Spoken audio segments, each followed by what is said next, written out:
काम कर रहे हैं पता होना चाहिए, जैसे ओटी को ऑपरेशन थिएटर बोलते हैं। अब सीएसएसडी एक बैकबोन है हॉस्पिटल की, इसके बगैर एक हॉस्पिटल की ओटी रन नहीं कर सकती। ओटी वाले सीएसएसडी पे डिपेंडेंट है, ना कर कि ओटी सीएसएसडी ओटी पर। जब तक सामान नहीं मिलेगा तब तक ओटी नहीं चल सकती है। और सामान कौन सा मिलेगा? स्टाइलेशन। तो क्या है? सेंट्रल स्टाइल सर्विस डिपार्टमेंट बोलते हैं सीएसएसडी को। इस सेंटर क्या होता है सीएसएसडी, जिसके अंदर आप डर्टी इंस्ट्रूमेंट्स लेते हो, क्लीन करते हो, उनको चेक करते हो, उनको पैकिंग करते हो, स्टाइल करते हो और स्टोर करते हो, फिर डिस्ट्रीब्यूट करते हो। ये एक सीएसएसडी का फंक्शन है। भाई अगर किसी पेशेंट को कुछ लगाना है तो साफ चीज लगाओगे तो गंदी चीज लगाओगे? नहीं तो क्या होगा? वो पेशेंट क्या हो जाएगा? इन्फेक्टेड हो जाएगा। ठीक है ना? तो ये सीएसएसडी का रोल है कि स्टाइल आइटम जो है। सीएसएसडी जोन कैसा होना चाहिए, ये लेआउट है उसका। जनरली हॉस्पिटल्स में बड़े कॉर्पोरेट्स के अंदर तो प्रॉपर उनको स्पेस दे रखा है कि डर्टी एरिया अलग है आपका, रिसीविंग एरिया अपना हो गया, वहां से फिर आपका क्लीन एरिया, पैकिंग एरिया, फिर स्टाइल एरिया, उसके बाद स्टोरेज, अपना स्टोरेज, फिर डिस्ट्रीब्यूशन। इस तरह का लेआउट दिया हुआ गया है कि ऑटोक्लेव मशीन जो है आपकी डबल साइडेड होनी चाहिए। एक तरफ से आप सामान डाल रहे हो, दूसरी तरफ से निकाल रहे हो। कहीं भी कुछ पैसेज के अंदर कनेक्टिविटी नहीं होनी चाहिए कि भाई डर्टी एरिया से आप होते हुए जाओगे, जिसकी ड्यूटी जहां है वो वहीं रहेगा। तो ये एक इसका सेंटर स्टाइल का जो है एक लेआउट बना हुआ है।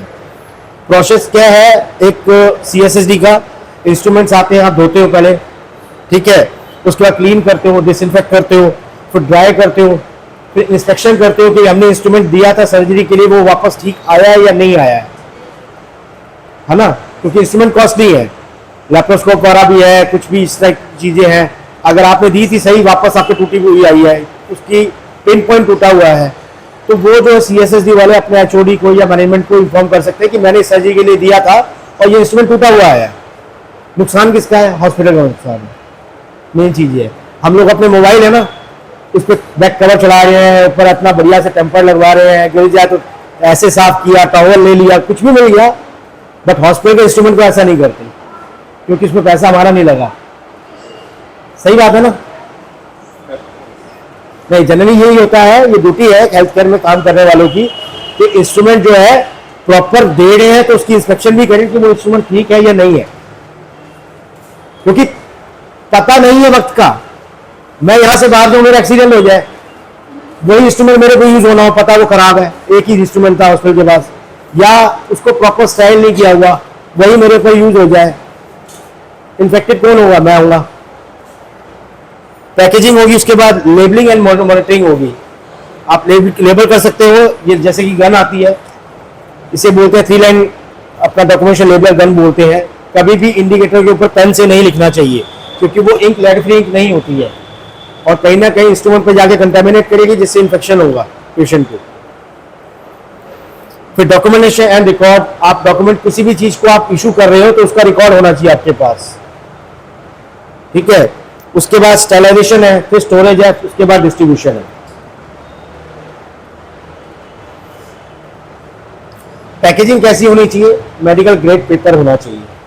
अब हम नर्सिंग को ड्रेसिंग मटेरियल देते हैं, आप लोग कैसे एक्सेप्ट करते हैं, ब्लीच या अनब्लीच्ड? आप बताइए। आपको अगर ड्रेसिंग मटेरियल हॉस्पिटल मैनेजमेंट देता है तो वो कैसे रिसीव करते हैं आप? ब्लीच किया हुआ या बिना ब्लीच किया हुआ? ब्लीच किया हुआ? नहीं, वो अनब्लीच होता है। ब्लीच किया होगा तो पेशेंट इन्फेक्टेड हो जाएगा। इसी तरह से अगर हम पैकेजिंग बात करें तो वो मेडिकल ग्रेड पेपर होना चाहिए, ना कि बटरी पेपर, ना नॉन मेडिकल ग्रेड पेपर नहीं होना चाहिए, ठीक है। और पेपर ऐसा होना चाहिए जो अपने अंदर, हम लोग स्टेरिलाइजेशन के कितने मेथड है? स्टेरिलाइजेशन के कितने मेथड है, कोई बताएगा? स्टाइल कैसे करते हैं किसी चीज को? धूप में भी कर सकते हैं और धूप में भी करते हैं। धूप में स्टेरिलाइजेशन? हाँ जी। एक होता है ऑटोक्लेव मशीन जो स्टीम स्टेरिलाइजर बोलते हैं, ईटीओ, इथाइल ऑक्साइड होगी, गैस होगी। एक आपका हो गया प्लाज्मा जिसे हाइड्रोजन पेरोक्साइड बोलते हैं, और एक है गामा। ये 4 मेथड है स्टेरिलाइजेशन के। ठीक है। गामा बहुत ही रेयर यूज होता है, ज्यादातर हॉस्पिटल्स के अंदर स्टीम स्टाइलेशन होता है, ईटीओ होता है और आपका प्लाज्मा होता है। तो वो पेपर, मेडिकल ग्रेड पेपर ऐसा होना चाहिए जो इनको एब्जॉर्ब कर सके, पता चला एब्जॉर्ब ही नहीं कर रहा है। टायरेक्ट पेपर होता है प्लाज्मा के लिए। बेनिफिट क्या है पेपर पैकिंग का, हम लोग बात कर रहे हैं ये इस पेपर की। जिस तरह से देख रहे हो आप इंस्ट्रूमेंट इसके अंदर पैक्ड है। ये कभी किसी ने डेंटल का कुछ कराया हो तो देखोगे आप, कोई भी इंस्ट्रूमेंट निकालते हो वो इसी में से निकालते हैं। इसका बेनिफिट क्या है, ये जो है पीछे वाला पेपर, ये 62 GSM का मेडिकल ग्रेड पेपर है। इसमें से स्टीम जाती है अंदर यहाँ पर, और जो अंदर इंस्ट्रूमेंट रखा है उसको स्टाइल करती है। आफ्टर स्टाइलाइजेशन क्या बेनिफिट है इसका, इसके पोर्स बंद हो जाते हैं, इसमें बैक्टीरिया नहीं जा सकता। इसमें एक तरफ स्टीम का इंडिकेटर लगा होता है, एक तरफ ईटीओ का है। दो, अगर स्टीम वाला है, आप ऑटोक्लेव कर रहे हैं तो स्टीम वाला जो इंडिकेटर उसका कलर चेंज होगा, ईटीओ में रख रहे हैं तो ईटीओ वाला इंडिकेटर कलर चेंज होगा।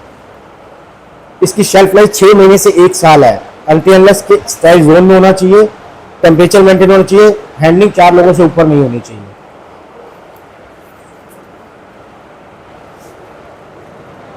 ये इसका टेस्ट मेथड है।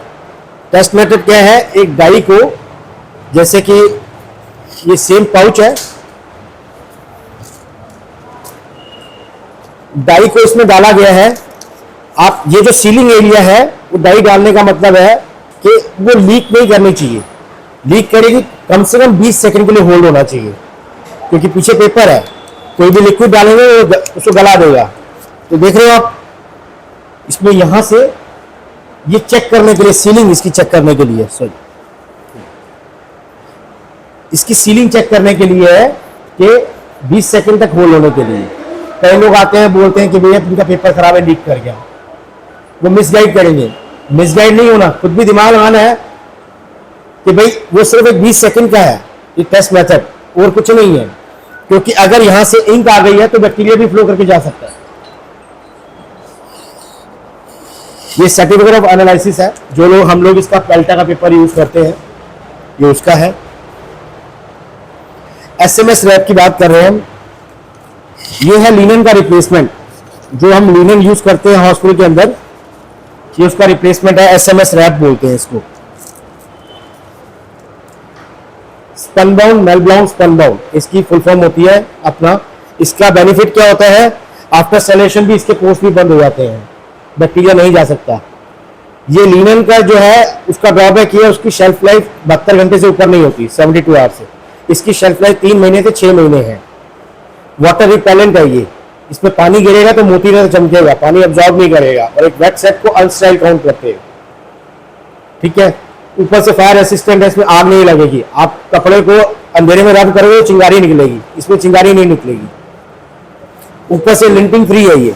मेरा एक क्वेश्चन था इसमें कि बेड सोर को ये कितना प्रोटेक्ट कर सकता है? किसको? बेड सोर। बेड सोर को? Patient got bed sore, then how will bed sore का सर इसमें कोई रोल नहीं है, ये सिर्फ, क्योंकि अगर वो अब्सॉर्ब नहीं कर रहा, जैसे आपने बताया कि कोई लिक्विड अब्सॉर्ब नहीं करेगा, अगर अब्सॉर्ब नहीं करेगा तो मेन बेसिकली चेंज है ना सर, इसमें से आपकी एयर पास नहीं होगी ना।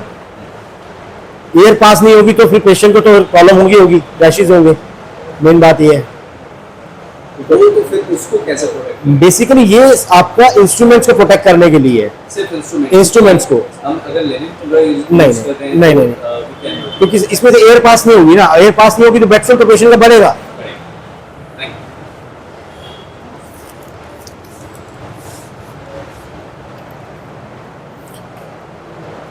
ये टाइडेक पेपर है, जो मैंने बताया प्लाज्मा में यूज होता है। जैसे वो आपका इंस्ट्रूमेंट देखे थे पैक, प्लाज्मा के इसमें पैक किया जाता है।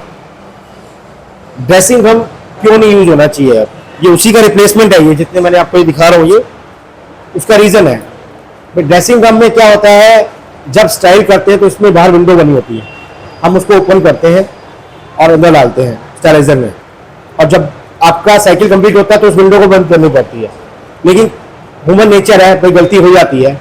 कई बार ऐसा होता है वो विंडो ओपन नहीं करने भूल जाते हैं, कई बार उसको बंद करना भूल जाते हैं। दूसरा ड्रॉबैक क्या है इसका, भाई कभी ड्रम नीचे भी गिर जाता है। अब गिरने से क्या हो गया, उसमें डेंट पड़ गया, तो डेंट पड़ने से एयर फ्लो, एयर पॉकेट बन गया, जिससे क्या होगा, बैक्टीरिया जाने के चांसेस है।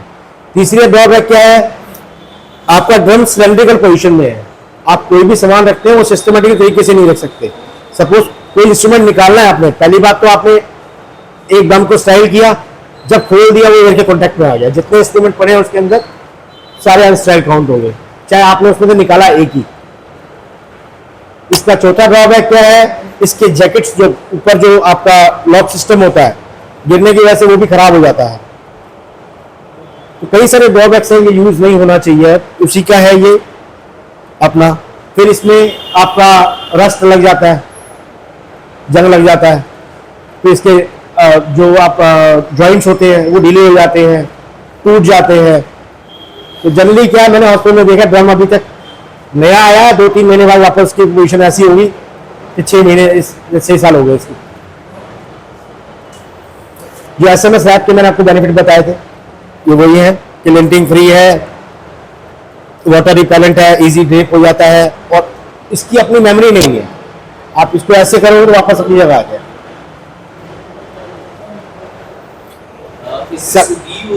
नहीं सर, वन टाइम यूज। अब ये आपको लिमिटेशन ऑफ लीनर, जो लीनर यूज कर रहे हैं उसका मैं आपका, और रैप का क्या है, एक नया लीनर में भी 1100 बैक्टीरिया जाने के चांसेस होते हैं, नया लीनर में भी। और जो SMS रैप है 99.9%, यानी कि 0.1% चांसेस है जाने का बैक्टीरिया उसके अंदर क्योंकि 100% कोई भी चीज परफेक्ट नहीं होती है। ठीक है, अब उसको आप धो रहे हो, लीनर बार बार धुल रहा है, जब वो इतना घिस गया, सॉरी, जब तक वो आपका ये था 99% SMS रैप है, बैक्टीरिया जाने के चांसेस 2 हैं उसके अंदर। जैसे ऐसे अगर आप कंपेयर करोगे लीनन को, वो घिसता जाएगा तो बैक्टीरिया के चांसेस आते रहेंगे। अब देखो घिस रहा है जहां पर,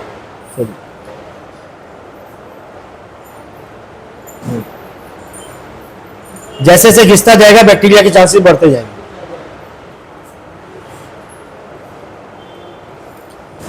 ये मैंने आपको बताया था CSD एरिया कैसा होना चाहिए। ये पैकेजिंग एरिया है, आपको डिस्ट्रीब्यूट करना है उसको अपने तरीके मैनेजमेंट के अकॉर्डिंग।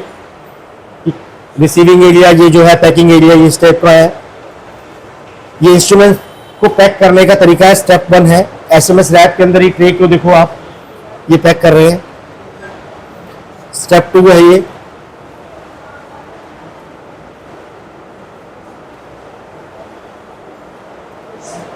ये देखो ट्रे के अंदर SMS रैप के अंदर पूरा पैक कर दिया है। अब ये सेकंड पैकिंग कर रहे हैं दोबारा से ऊपर।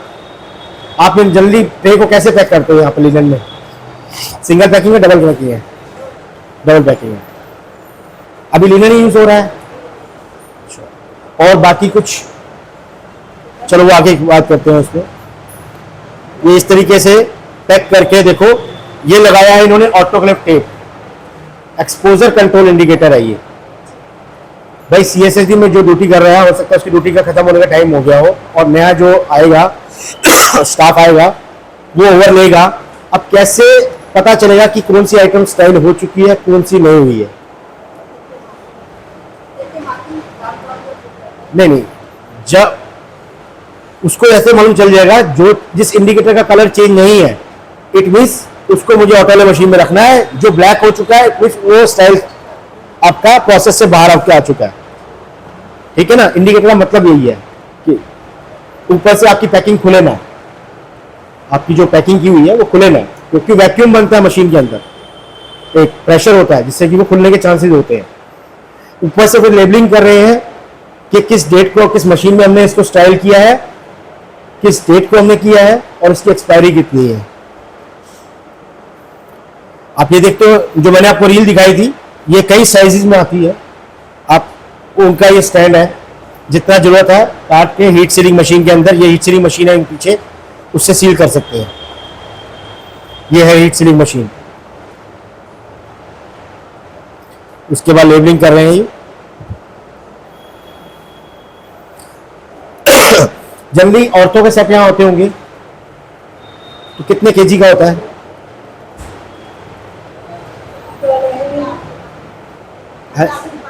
नहीं है, और तो शायद है, और तो बात जो लोग करते हैं बता सकते हैं, लोग नहीं है। अच्छा, जनरली क्या है, औरतों का सेट सबसे हैवी होते हैं स्टाइल करने के लिए। ठीक है, और गाइडलाइन कहती है 11 किलो से ऊपर नहीं होना चाहिए। अगर उससे ऊपर है तो आप उसको डिस्ट्रीब्यूट कर लो, ठीक है। ये है टेप, ऑटोक्लेव टेप। ये स्टीम की अलग आती है, ईटीओ की अलग आती है, प्लाज्मा की अलग आती है। कोई बता सकता है ये कौन सा इंडिकेटर होता है, कौन सी क्लास में आता है?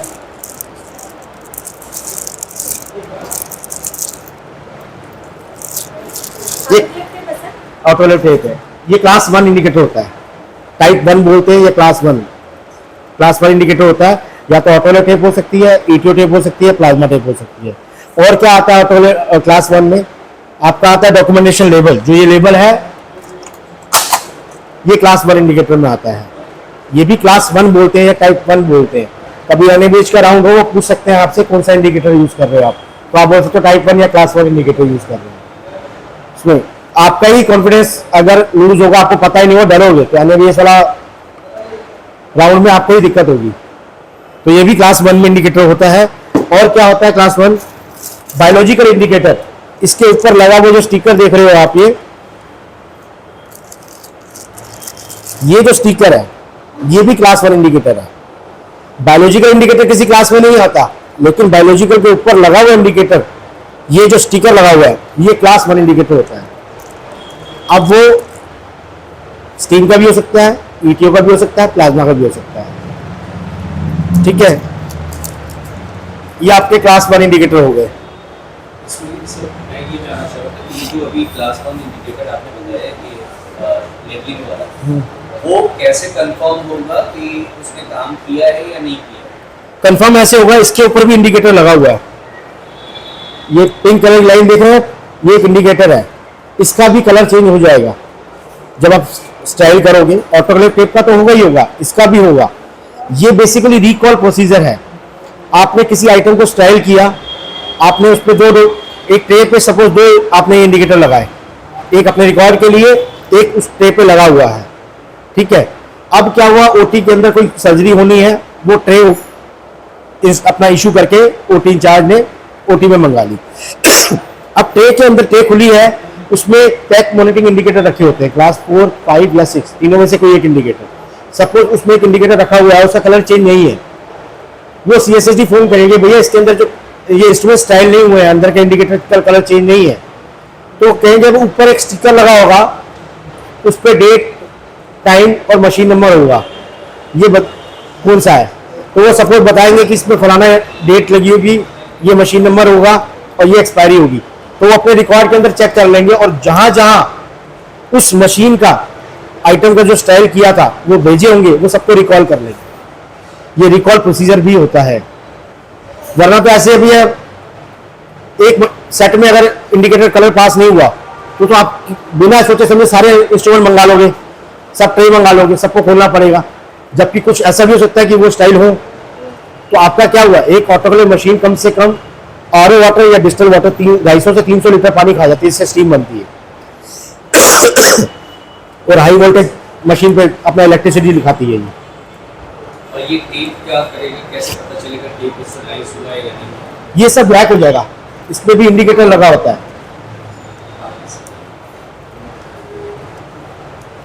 ब्लैक हो जाएगा ये अपना। और वो इंडिकेटर बायोलॉजिकल के वो भी ब्लैक हो जाएगा सर।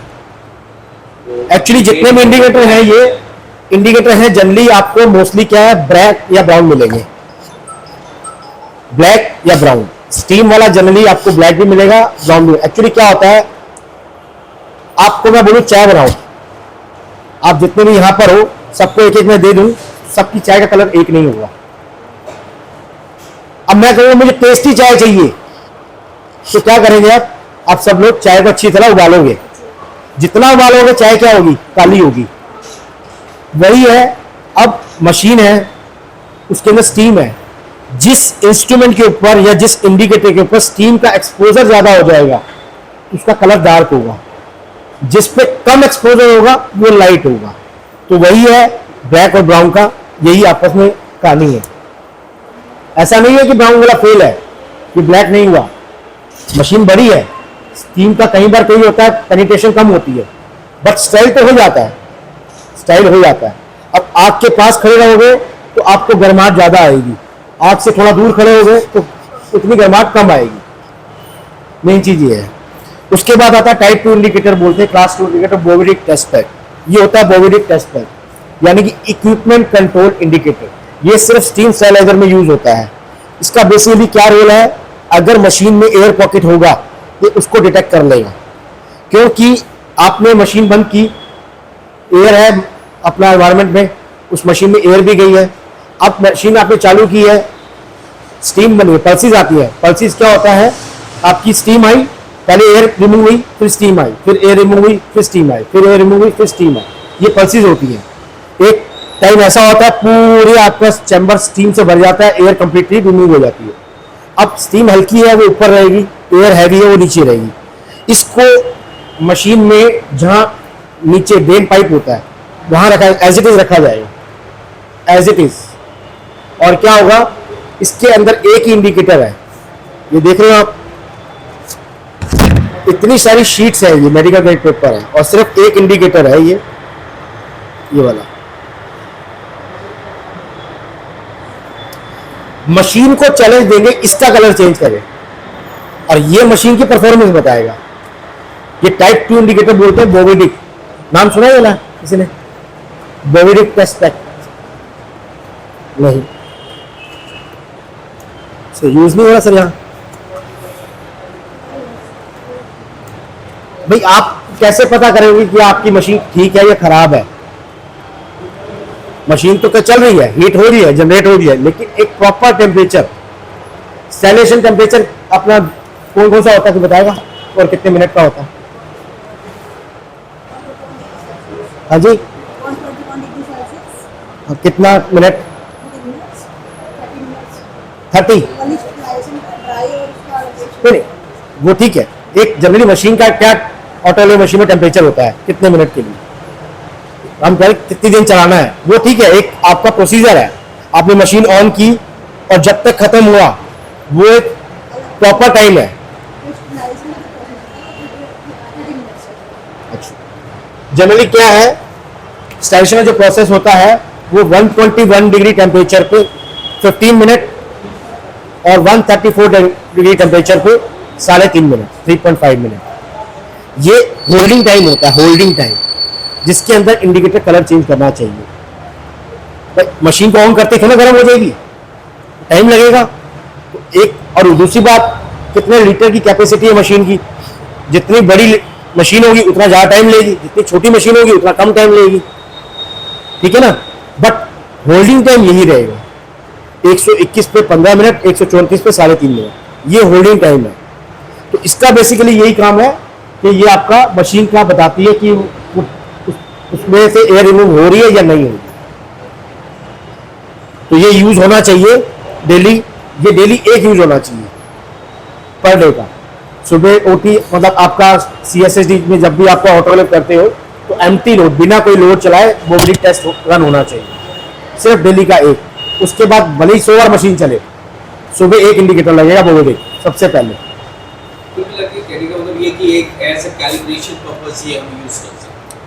कैलिब्रेशन आप कह सकते हो, बट कैलिब्रेशन मशीन की दूसरी होती है जो आपको इंजीनियर देगा। लेकिन कैलिब्रेशन हमारा सही है या नहीं सही है, इसके लिए इसका इस्तेमाल, क्योंकि इलेक्ट्रॉनिक डिवाइस है, ठीक है। आप नहीं बता सकते कि अंदर हमने जो इंस्ट्रूमेंट रखे हैं वो प्रॉपर स्टाइल हुए हैं नहीं हुए हैं, क्योंकि जो नीचे रखे हुए इंस्ट्रूमेंट है वहां पर एयर बनी हुई है, तो वो इंस्ट्रूमेंट तो स्टाइल होगा ही नहीं ना। ठीक है, आपने इंडिकेटर लगाया हुआ है, उसका कलर चेंज होगा, बट लेकिन एज पर मशीन बॉडी पास नहीं हो रहा, तो इतनी मशीन में एयर पॉकेट कैलिब्रेशन के लिए नहीं, लेकिन हाँ कैलिब्रेशन चेक करने। आप ये देख सकते हो, ये मैंने दिखाया था आपको, इस कलर का था, सॉरी इसमें ये ब्लू है, अनप्रोसेस्ड है। ये पास कैसे होगा, थोड़ा पास आके देख सकते हैं यहां पर, ये जो कंप्लीटली ब्लैक है ना, ये वाला, ये देखो पास है, ये देखो बीच में से ब्लू है, इट मींस यहाँ एयर पॉकेट है। तो ये स्टाइल मतलब ये आपको वो नहीं माना जाएगा, मशीन का वैलिडेशन नहीं कर पाएगा। यहां पर कॉर्नर इसके जो है वो है, सिर्फ एक ये जो हर तरफ से पूरा एक सिमेट्री है, ब्लैक है। इस तरीके से कलर आना चाहिए। उसके बाद आते हैं pack monitoring indicator, class 4, class 5, class 6। Class 1 हो गया, क्लास 2 हो गया, जनरली माइंड में आएगा क्लास 3 कहाँ गया। अब क्लास 3 पहले आता था, उसको बंद कर दिया गया क्योंकि क्लास 1 और क्लास 3 इक्विवेलेंट थे, बराबर थे, इसलिए क्लास 3 को हटा दिया गया। फिर आते हैं पैक मॉनिटरिंग इंडिकेटर क्लास 4, 5, 6। तीनों में डिफरेंस क्या है? इन तीनों में से कोई एक इंडिकेटर यूज करते हैं। ये जितने भी सेट होते हैं, हर सेट में एक इंडिकेटर कोई एक क्लास का होना चाहिए, या 4 हो या 5 हो या 6 हो। अब इन तीनों में फर्क क्या है? हमारा जो अपना ऑटोक्लेव का मेथड है, जो हम स्टीम से कर रहे हैं, उसके पैरामीटर्स क्या है? पैरामीटर्स हैं स्टीम, टेम्परेचर, प्रेशर, एक यही चीज है। क्लास 4 को कोई भी 2 पैरामीटर मिल जाएंगे, वो अपना कलर चेंज कर जाएगा। सपोज क्लास 4 को स्टीम और टेम्परेचर मिल गया, प्रेशर नहीं मिला, बट वो अपना कलर चेंज कर जाएगा क्लास 4। क्लास 5 को तीनों ही पैरामीटर चाहिए तो अपना कलर चेंज करेगा, अदरवाइज नहीं करेगा। और उसके बाद आता है क्लास 6। क्लास 6 में क्या है? वो साइकिल स्पेसिफिक इंडिकेटर है। आपने 134 में मशीन चलाई है तो 134 पे ही पास होगा, 121 पे चलाई तो 121 पे ही पास होगा, वरना पास नहीं। 2% का वेरिएशन चलेगा सिर्फ। उसके बाद ये टैबलेट वाला आता है, इसके अंदर टैबलेट होती है, वो स्टीम से मतलब मेल्ट होती है। इसमें एक्सेप्ट और रिजेक्ट का आगे लिखा हुआ है। पूरा एकदम ब्लैक है तो इट मींस आपका पास है, आधा हुआ है तो इट मींस फेल है। ये जो मैंने क्लास 4 का आपको बताया डिफरेंस क्या है, पैरामीटर्स जो है जो उसी का है। उसके बाद आता है बायोलॉजिकल इंडिकेटर। मैंने बताया बायोलॉजिकल इंडिकेटर किसी क्लास में नहीं आता, पर ये होता है load control indicator. Every implant load में बायोलॉजी का यूज होना चाहिए एज पर गाइडलाइंस, क्योंकि इसके अंदर लाइव स्पोर्स होते हैं, लाइव स्पोर्स होते हैं इसके अंदर। 10 लाख इसके अंदर जो है लाइव बैक्टीरिया है, 10 लाख। अब वो बैक्टीरिया कैसा है? इसमें व्हाइट रंग का आप ये देख रहे हो, ये लाइव स्पोर्स है, और ये ब्लू कलर का ये मीडियम होता है, ये बैक्टीरिया का खाना है। ये दोनों इनएक्टिव फॉर्म में है अभी। हम क्या करते हैं, ऑटोक्लेव मशीन के अंदर इसको रखा, इसके अंदर जो बैक्टीरिया होता है उसको मारना सबसे टफ होता है। स्टीम वाले के अंदर जियोबैसिलस स्टेरोथर्मोफिलस बैक्टीरिया होता है, जिसको मारना सबसे टफेस्ट टू किल होता है। ठीक है, मशीन में इसको एज इट इज रखना है, बाहर आएगा जब तो इसका कलर ब्राउन या ब्लैक होगा। उसके बाद क्या करते हैं, इसको माइक्रोबायोलॉजी में भेजते हैं हम। माइक्रोबायोलॉजी में वो चेक करते हैं कि इसमें ग्रोथ तो नहीं आई है, तो इसको बैक्टीरिया को उसका खाना देते हैं। इसको अंदर का जो ये कैप्सूल है इसको तोड़ देते हैं। तोड़ने के लिए हम इसको हाथ का भी यूज कर सकते हैं, नहीं तो इंक्यूबेटर मशीन होती है जिसमें इंक्यूबेट करते हैं, उसमें क्रशर लगा होता है, क्रशर से तोड़ सकते हैं। जरूरी नहीं है कोल्ड ड्रिंक की बोतल खोलने के लिए ओपनर ही चाहिए, लोग दांत से भी खोल लेते हैं, किसी कॉर्नर से खोल लेते हैं, तो वही चीज है। ठीक है, तो जब हम इसको इंक्यूबेट करते हैं और एक बैक्टीरिया को ग्रो करने के लिए एक पर्टिकुलर टेम्परेचर चाहिए, हम इसको 24 घंटे के लिए 57 डिग्री टेम्परेचर पे इसको इंक्यूबेट करते हैं। अगर 24 घंटे में इसमें ग्रोथ नहीं होगी तो यही कलर रहेगा सेम। अगर ग्रोथ आ जाएगी तो उसका कलर येलो हो जाएगा, इट मींस। तो हम क्या करते हैं, जब भी बायोलॉजिकल यूज करते हैं इम्प्लांट लोड में, तो एक कंट्रोल सैंपल साथ में भेजते हैं, बिना यूज किया हुआ, बिना ऑटोक्लेव किया हुआ। तो वो करते हैं अपना इंक्यूबेटर के अंदर चेक करते हैं, वो ये चेक करते हैं कि ऑटोक्लेव किया हुआ में ग्रोथ नहीं है, और जिसको ऑटोक्लेव नहीं किया उसमें ग्रोथ आई है, इट मींस आपका साइकिल पास है। फिर अगर सपोज आपके पास बायोलॉजिकल की रिपोर्ट नहीं आई है, तो आप पीसीडी के बेस पे सामान को रिलीज कर सकते हो। पीसीडी क्या होता है? एक डिवाइस होती है, ये देख रहे हो आप, इसके आगे कैप्सूल लगा होता है और इसके अंदर ये इंडिकेटर होता है, स्टीम का लगाता है, ईटीओ का लगाता है, प्लाज्मा का लगाता है। उस कैप्सूल में इस इंडिकेटर को मोड़ के इस डिवाइस में डाल देते हैं, और ये 1.5 मीटर का ल्यूमन होता है जिसमें स्टीम पेनिट्रेट करके उस कैप्सूल के आगे इंडिकेटर कलर चेंज करती है। अगर आपका पीसीडी पास है तो बायोलॉजिकल भी आपका पास होगा, अगर आपका पीसीडी फेल है तो बायोलॉजिकल भी आपका फेल है। बायोलॉजिकल को भी प्रॉपर चैलेंज मिलना चाहिए जनरली। तो ये तो एक अभी खैर यहाँ पर यूज नहीं हुआ ये।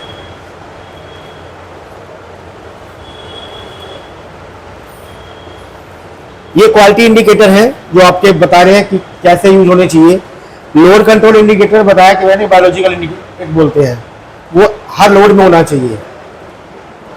इसी तरीके से आपका प्लाज्मा का, ईटीओ का, स्टीम का। फिर पैक कंट्रोल इंडिकेटर जो मैंने क्लास 4, 5, 6 केमिकल इंडिकेटर बोलते हैं, हर पैक में होना चाहिए, ईच सेट। उसके बाद इक्विपमेंट कंट्रोल यानी कि बोवेरिक टेस्ट पैक आपका डेली यूज होना चाहिए। एक्सपोजर कंट्रोल इंडिकेटर यानी कि ऑटोलेट टेप या लेबल गन, वो आपका हर सेट पे होना चाहिए। कल्चर सेंसिटिविटी प्लेट, ये आप मैनेजमेंट के अकॉर्डिंग कर सकते हैं, एवरी वीक, ऑल्टरनेट डेज, जैसा भी होता है। Label for steam her pack पे होने चाहिए, चाहे ईटीओ हो, चाहे स्टीम हो, चाहे हर पैक पे होना चाहिए। ये देखो, ये एक दिल्ली में हॉस्पिटल है, ये उसी की फोटो है। ये उनका इस तरीके से बना हुआ है CSSD। ये स्टीम स्टेलाइजर बताया हुआ है कि किस स्टीम 435 कैपेसिटी लीटर के में टेक्सटाइल कितने टाइम होना चाहिए, इंस्टॉलेशन टेम्परेचर, रबर का, इंस्ट्रूमेंट का, बोवेरिक टेस्ट का। सारे टेबल और रैक्स जो है वो स्टेनलेस स्टील के होने चाहिए और उनके अंदर गैपिंग होनी चाहिए। एक होता है ना जैसे बेस आपका जो है वो बिल्कुल प्लेन है, प्लेन नहीं होना चाहिए, आपका जाली वाला होना चाहिए, जिससे कि जब आप सामान को ऑटो करके रखते हैं तो एक्सपोजर हो सके स्टीम का, वो बाहर निकल सके। ये देखो आप किस तरीके से रखा हुआ सामान CSSD में स्टोरेज। ये बता रहा था मैं, पास बॉक्स होता है, ये स्टेप 1 होता है। आपने अपना सामान दिया OT में, मतलब CSSD में कि हमें सामान चाहिए, ये CSSD में लेके आ रहे हैं पूरा। देखो इस तरीके से ये इन्होंने अंदर की साइड से रखा है, बाहर का बंद है अभी गेट, बाहर वाला तब तक नहीं खोलेंगे जब तक वो अंदर से बंद ना कर दें। ये रखा है सामान, इन्होंने बंद कर दिया। अब बाहर से OT वाले जो आए हैं सामान लेने के लिए, उन्होंने खोल के अपना निकाल दिया।